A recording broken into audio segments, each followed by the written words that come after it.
Kau jangan tipu lah. Buka sikit. Yalah, sama lah. Itu ujian kita Ujian, lah. ujian, betul. Istighfar lah. Kita- Astagfirullahaladzim. Astagfirullahaladzim.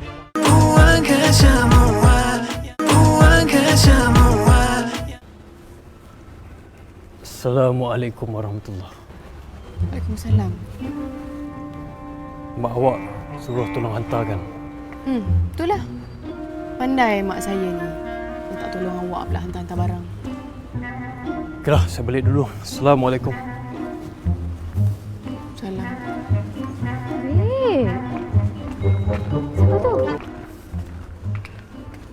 Tak ada siapa lah, tak penting. Macam. Menarik ni. Apa? Aku baru dapat idea. Dia tu mamat paling poyo kat dalam KL ni. Acah alim, acah suci, acah terpaling anti perempuan. Dia. Wow, complete. Tapi dia hello. Muka dia memanglah elok, tapi perangai dia tu meluat, aku tahu tak? Kau jangan nak meluat sangat Nanti kau yang tersangkut dengan dia tau. No way. Oh, by the way, ini idea yang aku dapat tadi tu. Apa kata kau try tackle dia? Kalau kau berjaya tackle dia, aku bagi kau handbag yang kau nak sangat tu.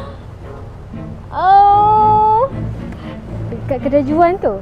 Yes, and bukan tu saja. Aku akan belikan kau bag tu dan RM500. Love. Okay. Sekarang ni aku akan forward kau nombor dia. Okey, dah forward. Oh. Kau kena buat dia jatuh cinta dengan kau dalam masa seminggu.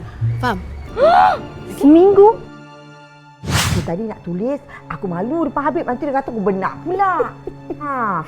Apa dia kata? Itulah. Tu. Aku masa masuk tengok muka Habib. Hilang kata-kata aku. Handsome-nya. Wajah dia berseri-seri. Memang sesuai untuk kau. Tak naklah aku jadi bini dia. Elok-elok aku nak masuk syurga, nanti masuk neraka pula sebab aku durhaka dengan dia. Cepatlah apa Habib tu cakap tadi. Ni. Habib tu cakap. Baca Ya Latif. Ya Latif. Ya Latif 3 kali. Ya Latif, Ya Latif, Ya Latif. 3 kul. 3 kul. 3 kul. Al-Fatihah. Al-Fatihah. Lepas tu hembus. Nanti. Sekejap.